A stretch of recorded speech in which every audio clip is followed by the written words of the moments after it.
بسم اللہ الرحمن الرحیم۔ السلام علیکم ناظرین، کیسے ہیں آپ سب؟ امید ہے ٹھیک ہوں گے۔ زینب ٹی وی میں آپ کو خوش آمدید کہتے ہیں۔ آج کل ارطغرل ڈرامہ ہر کوئی بہت شوق سے دیکھ رہا ہے۔ ناظرین، ابن العربی کے کردار سے تو آپ خوب واقف ہوں گے۔ ارطغرل ڈرامے میں ابن العربی کو ایک خاص مقام حاصل ہے۔ ناظرین، آپ نے اس کردار کو بہت پسند کیا ہوگا۔ آج کی اس ویڈیو میں ہم آپ کو اس صندوق کے بارے میں بتائیں گے جس کا ذکر ابن العربی نے ارطغرل سے اس ڈرامے میں کیا ہے۔ اس صندوق میں ایسا کیا خاص راز ہے جو ابن العربی نے ارطغرل کو بتایا، یہ بھی ہم آپ کو اس ویڈیو میں آگے بتائیں گے۔ تو یہ سب جاننے کے لیے آپ کو ہمارے چینل سے جڑے رہنا ہوگا اور چینل کو سبسکرائب کرنا ہوگا۔ ناظرین، ارطغرل عثمان کے والد تھے اور سلمان شاہ کے بیٹے تھے۔ والد کی وفات کے بعد ارطغرل کو قبیلے کا سردار مقرر کر دیا گیا۔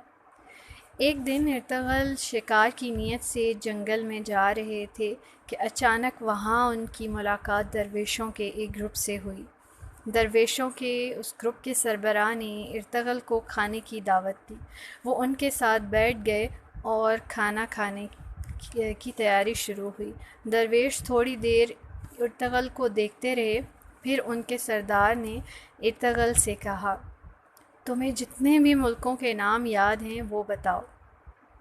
ارطغرل کو پہلے تو ان کا سوال عجیب سا لگا، لیکن پھر ارطغرل کو جتنے بھی ملکوں کے نام یاد تھے ارطغرل نے وہ دہرا دیے۔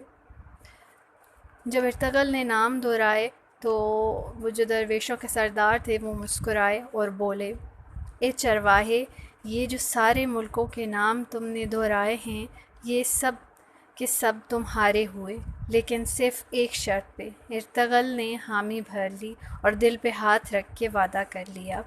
ارطغرل کے پاس نہ تو گھوڑے کے لیے چارہ تھا اور نہ ہی پانی، اور نہ ہی قبیلے کے لیے رہنے کو زمین میسر تھی، اس لیے ارطغرل نے وعدہ کر لیا۔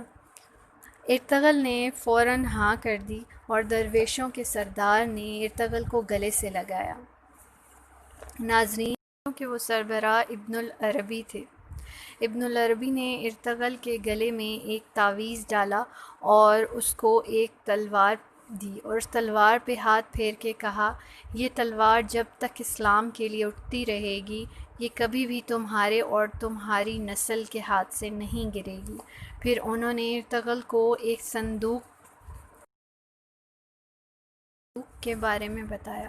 اس صندوق میں سلطنت عثمانیہ کے ان تمام لوگوں کے نام تھے جو سلطنت کے وفادار اور غدار ہوں گے۔ ناظرین، ابن العربی انسان کی شکل دیکھ کر اس کی نسلوں تک کا حال بتا دیتے تھے۔ ان کو اللہ پاک نے بہت علم سے نوازا تھا۔ ابن العربی کو رومی کے بعد دنیا میں بہت بڑا مقام حاصل تھا اور وہ بہت بڑے صوفی تھے، اللہ پاک کے خاص بندے تھے اور ارطغرل غازی کے مرشد تھے۔ شیخ ابن العربی نے ارطغرل کو پھر کہا کہ کچھ عرصے بعد میں دنیا سے چلا جاؤں گا، میرے مرنے کے بعد میری قبر گم ہو جائے گی، لیکن جس دن سین شین میں ڈھل جائے گا اس دن تم دیکھو گے کہ میری قبر دوبارہ ظاہر ہوگی اور اس سین کا تعلق تمہاری نسل سے ہوگا، اور اس سین کو نبی پاک صلی اللہ علیہ وآلہ وسلم کی تلوار دی جائے گی اور خانہ کعبہ کی چابیاں عطا کی جائیں گی، اور پھر دنیا تمہاری قوم پہ رشک کرے گی۔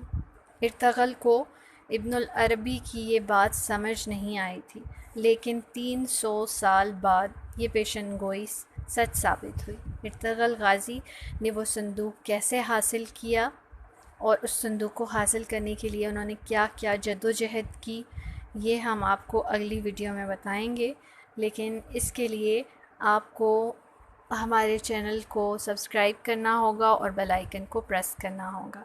ناظرین، اللہ پاک آپ کو آسانیاں عطا فرمائے اور آسانیاں تقسیم کرنے کا شرف عطا فرمائے۔ آپ سے اگلی ویڈیو تک کے لیے اجازت چاہتے ہیں۔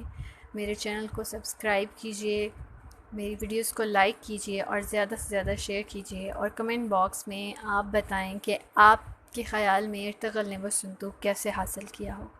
آپ سے اجازت چاہتے ہیں۔ اللہ حافظ۔